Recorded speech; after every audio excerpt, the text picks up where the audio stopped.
Good morning, नमस्ते, सुप्रभात बच्चों। हिंदी की कक्षा में मैं विवेक मिश्रा एक बार फिर से आप सभी का स्वागत करता हूं। और आज हम सभी पढ़ेंगे पाठ 15 का नाम है प्रियदर्शनी के नाम पिता का पत्र। जी हाँ, जैसा कि मैं आपको बता दूं पहले ही, प्रियदर्शनी जो है वो इंदिरा गांधी जी का नाम था। और उनके लिए जो है, उनके नाम जो पिताजी का उनके पत्र था, उसके बारे में इस पाठ में चर्चा की गई है। तो आइए इस पाठ की चर्चा करते हैं और देखते हैं इस पाठ के अंतर्गत हमें क्या बताया गया है। आइए दो बातें आपके साथ। प्यारे दोस्तों, प्रियदर्शनी भारत की पूर्व प्रधानमंत्री स्वर्गीय श्रीमती इंदिरा गांधी के बचपन का नाम था। उनके पिता पंडित जवाहरलाल नेहरू उन्हें इस नाम से पुकारते थे। पंडित जवाहरलाल नेहरू ने अपनी जेल यात्रा के दौरान अपनी पुत्री से दूर रहने पर उसे बहुत से पत्र लिखे, जिनसे उनकी पुत्री को उनसे दूर रहते हुए भी ज्ञान और प्रेरणा मिलती रही। ये पत्र अंग्रेजी भाषा में लिखे गए थे। बाद में प्रसिद्ध लेखक मुंशी प्रेमचंद ने इनका हिंदी अनुवाद किया। पंडित नेहरू ने इंदिरा प्रदर्शनी को ये पत्र तब लिखे जब वे 10 साल की थीं। तो आइए देखते हैं कि मुंशी प्रेमचंद जी ने इस पत्र का किस प्रकार से अनुवाद किया है। संसार पुस्तक है। जब तुम मेरे साथ रहती हो तो अक्सर मुझे बहुत सी बातें पूछा करती हो और मैं उनका जवाब देने की कोशिश करता हूँ। लेकिन अब जब तुम मसूरी में हो और मैं इलाहाबाद में, हम दोनों उस तरह बातचीत नहीं कर सकते। इसलिए मैंने इरादा किया है कि मैं कभी कभी तुम्हें इस दुनिया की और उन छोटे बड़े देशों की जो इस दुनिया में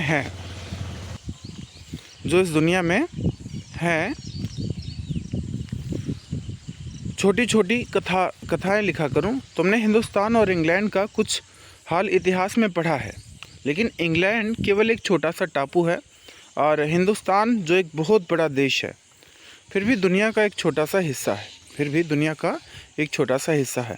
अगर तुम्हें इस दुनिया का कुछ हाल जानने का शौक़ है तो तुम्हें सब देशों का और उन सब जातियों का जो इसमें बसी हुई हैं, उनका ध्यान रखना पड़ेगा। केवल उस छोटे से देश का नहीं जिसमें तुम पैदा हुई हो। मुझे मालूम है कि इन छोटे छोटे खतों में बहुत थोड़ी सी ही बातें बतला सकता हूँ, लेकिन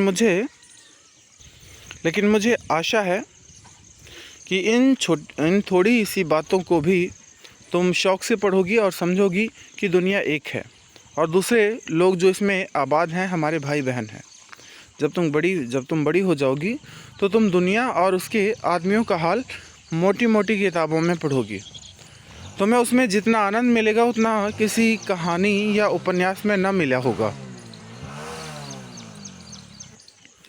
तुम तो यह जानती हो कि यह धरती लाखों करोड़ों वर्ष पुरानी है और बहुत दिनों तक इसमें कोई आदमी न था। आदमियों से पहले सिर्फ जानवर थे और जानवरों से पहले एक ऐसा समय था जब इस धरती पर कोई जानवर चीज़ न थी। आज जब यह दुनिया हर तरह के जानवरों और आदमियों से भरी हुई है, उस ज़माने का ख्याल करना भी मुश्किल है जब यहाँ कुछ न था, लेकिन विज्ञान जानने वालों और विद्वानों ने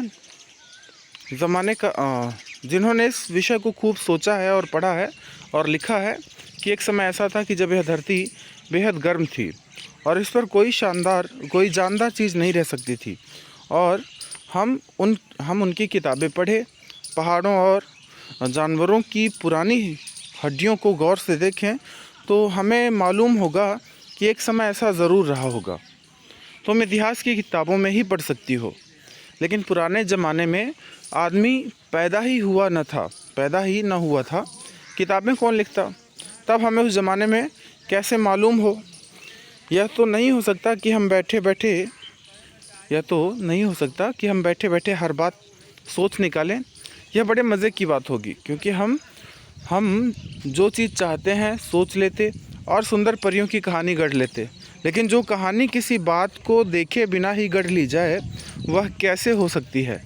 लेकिन खुशी की बात यह है कि उस पुराने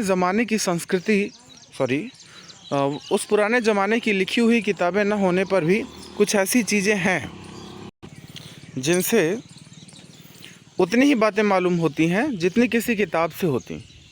ये पहाड़, समुद्र, सितारे, नदियाँ, जंगल, जानवरों की पुरानी हड्डियाँ और इसी तरह की और भी कई चीज़ें हैं जिनसे हमें दुनिया का पुराना हाल मालूम हो जाता है।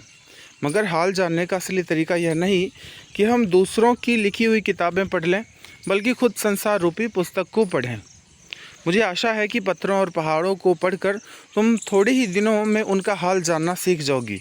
सोचो, कितनी मज़े की बात है, एक छोटा सा रोड़ा जिसे तुम सड़क या पहाड़ के नीचे पड़ा हुआ देखती हो, शायद संसार की पुस्तक का छोटा सा पृष्ठ हो। शायद उससे तुम्हें कोई नई बात मालूम हो जाए। शर्त यही है कि तुम्हें उसे पढ़ना आता हो। कोई ज़ुबान, हिंदी, उर्दू, इंग्लिश या अंग्रेज़ी सीखने के लिए तुम्हें उसके अक्षर सीखने होते हैं।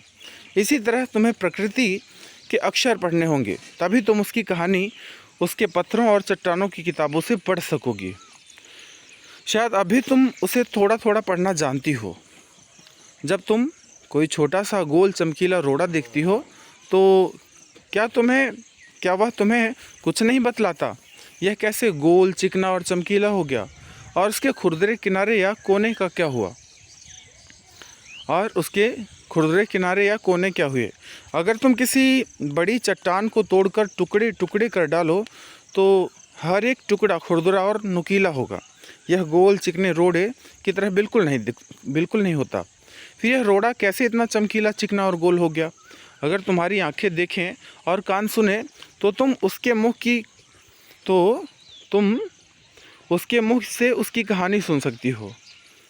वह तुमसे कहेगा कि एक समय, जिसे शायद बहुत दिन गुजरे हों, वह भी एक चट्टान का टुकड़ा था, ठीक उसी टुकड़े की तरह जिसमें उसमें किनारे और कोने थे जिसे तुम बड़ी चट्टान से तोड़ती हो।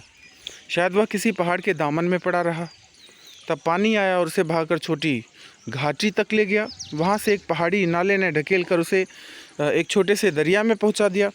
इस छोटे से दरिया से वह बड़े दरिया में पहुँचा। इस बीच वह दरिया के पेंदे में लुढ़कता रहा, उसके किनारे घिस गया और वह चिकना और चमकदार हो गया। इस तरह वह कंकड़ बना जो तुम्हारे सामने है। किसी वजह से दरिया उसे छोड़ गया और उसे तुम पा गई। अगर दरिया उसे और आगे ले जाता और वह छोटा होते होते अंत में बालू का एक ज़र्रा हो जाता और समुद्र के किनारे अपने भाइयों से जा मिलता, जहाँ एक सुंदर बालू का किनारा बन जाता जिस पर छोटे छोटे बच्चे खेलते और बालू के घरौंदे बनाते।